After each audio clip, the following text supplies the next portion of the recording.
नमस्कार. भगवान श्रीकृष्णाने हर एक प्रयत्न करून कर्णाला आपल्या बाजूनं पांडवांच्या बाजूनं वळवण्याचा प्रयत्न केला. त्याला सांगितलं, तुझी आई कोणती आहे, तू येशील तर बरं होईल, तुझ्या भावांना तुझी मदत होईल, तुझे भाऊ तुझी मदत करायला तयार होतील, ते तुला राजा करतील, बघ तुला हे उपेक्षित आयुष्य जगावं लागणार नाही, हे वंचित आयुष्य जगावं लागणार नाही, असं वारंवार कर्णाला सांगितलं.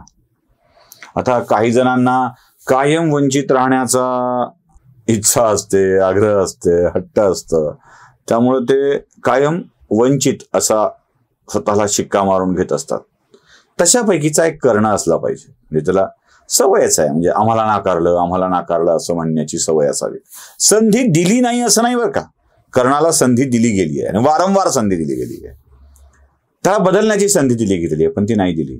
आणि लक्षात ठेवा, ही संधीच म्हणतो मी, कारण हे धर्म विरुद्ध अधर्म अशा विचाराविरुद्ध अविचार असं हे युद्ध होतं. आणि आमचा तर ठाम विश्वास आहे, देव जिकडे असतो ना तिकडे धर्म, जिथे कृष्ण तिथे धर्म, जिथे धर्म तिथे जय. हे साधं गणित आहे. म्हणजे डोळे झाकून विश्वास आहे. त्याला कोणी अंधभक्त म्हणा, काय म्हणायचं ते म्हणा. जिथे देव तिथे धर्म आणि जिथे धर्म तिथे विजय, हे आम्हाला नक्की माहित आहे. त्यामुळं भगवान कृष्णांनी धर्माच्या बाजूने येण्याची वारंवार संधी दिलेली आहे कर्णाला, वारंवार संधी दिलेली आहे, पण ती नाकारली आहे. देव तुम्हाला बदलतो असं नव्हे, तुमची कर्म ते करायला भाग पाडत असतात. पण कर्णाला ते पटलं नाहीये. त्याला आपली मित्रावरची निष्ठा अधिक महत्वाची वाटली, मित्रावरचं प्रेम अधिक महत्वाचं वाटलं. बरं, कोणत्या मित्रावरचं प्रेम महत्वाचं वाटलं? जो अधर्माची बाजू घेतोय, जो प्रचंड व्यवहारी आहे, जो प्रचंड चालाक आहे, जो प्रचंड चतुर आहे, ज्याला नेहमी आपला फायदाच दिसतो, अशा मित्राची. एक प्रसंग सांगितला जातो, महाभारतात घडला की नाही मला माहित नाही, पण कर्ण, दुर्योधन, भानुमती दुर्योधनाची बायको एकत्र बसून द्यूत खेळत असताना द्यूतात भानुमती काहीतरी गडबड करत होती. अशा वेळी तिची गडबड पकडून कर्णानं अचानक भानुमतीचा हात धरला म्हणे. महाभारतात ती कथा सापडते का शोधतोय मी. आणि अशा वेळी दुर्योधनाने काय म्हणावं? बाकीच्यांना तर आश्चर्य वाटलं. परस्त्रीचा असा हात पकडणं चूक आहे. कर्णानं भानुमतीचा हात पकडणं चूक आहे. अजून कोणाचाही, एक तर बहिणीनं पकडावा, भावाचं पकडावा, किंवा पित्याने हात पकडून घेऊन जावं, किंवा पतीनं. कर्ण तर यामध्ये नव्हताच. अशा वेळी सगळ्यांना आश्चर्य वाटलं, भानुमती देखील संकोचली. पण दुर्योधन म्हणाला की दुर्योधन म्हणाला, माझा कर्णावरती विश्वास आहे, त्याचा स्पर्श निष्पाप होता, सहजपणे घडलेला होता. कर्ण दुर्योधनाला किती आवश्यक आहे हे बघा. इथे बघण्यासारखं हे आहे.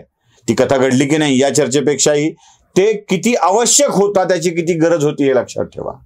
आणि म्हणूनच कर्ण दुर्योधनाच्या पुन्हा खेम्यामध्ये आलाय आणि सांगतोय की आयुष्यभर मी दुर्योधनाशी एकनिष्ठ राहीन, त्याच्याशीच निष्ठा ठेवीन, मी कुठेही जाणार नाही.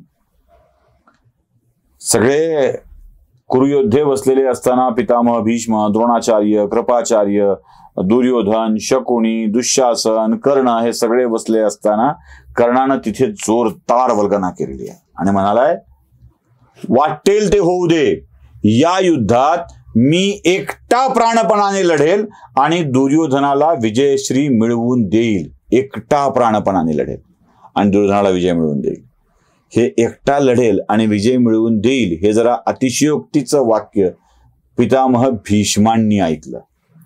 आणि पितामह भीष्मांनी ऐकल्यानंतर पितामह तिथे हसले आणि त्यांनी न राहून कर्णाला बोलायला सुरुवात केली.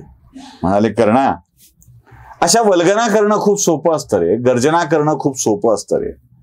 प्रत्यक्षात काही वेगळंच घडत असतं आणि ते प्रत्यक्षात जे घडणं आहे ना, ते फार विचित्र असतं. ते म्हणाला, पितामह तुम्हाला काय म्हणायचंय? अरे काय कशाला म्हणायचंय कर्णा?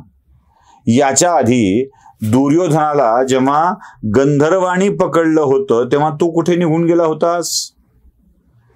गंधर्वाच्या तावडीतून दुर्योधनाला सोडवायला अर्जुन आणि भीमाला युधिष्ठिरानं पाठवलं होतं, विसरलास? ज्यावेळी तुझा मित्र गंधर्वाच्या तावडीत सापडला तेव्हा तुला त्याची मदत करता आली नव्हती. कुठे होतास बाबा, कुठे निघून गेला होतास? त्यावेळी मी एकट्याने सगळं सांभाळून घेईन हे तुझं वाक्य आमच्या लक्षात येतं की तुझी शक्ती काय आहे, तुझी ताकद काय येते. बरं, एक नाही दुसरं उदाहरण. जेव्हा उत्तर राजाच्या गायी पळवण्यासाठी त्याच्या राज्यावर आक्रमण करून तुम्ही गेला होतात तेव्हा तुझ्या माझ्या सगळ्या योद्ध्यांना अर्जुनाने आपल्या बाणाने मूर्छित करून टाकलं होतं. तेव्हा तू कुठे गेला होतास? तेव्हा तुझी ही शक्ती कुठे गेली होती? आता तू अशा स्वरूपाच्या वल्गना करतोयस, या शक्तीच्या विषयामध्ये बोलतोयस, हे सगळं खोटं आहे. हे सगळं खोटं आहे. तू उगाचच दुर्योधनाच्या समोर आपला मोठेपणा सिद्ध करण्यासाठी हे बोलतोयस. इकडे कर्णाच्या अंगाची लाही होत होती आणि स्पष्टच म्हणाले पितामह भीष्म, तुझ्यासारखा योद्धा माझ्या सैन्यात लढणार असेल तर अशा युद्धात मी न लढलेलं बरं. पितामहांचा हा बाण मात्र कर्णाच्या वर्मी बसलेला होता, संतापाने लाल होत होता आणि त्यालाही पितामह भीष्मांना जशास तसं उत्तर द्यायचं होतं. हा वाद पुढे किती रंगतो आहे, परिणाम काय होत आहेत हे बघूया पुढच्या भागामध्ये.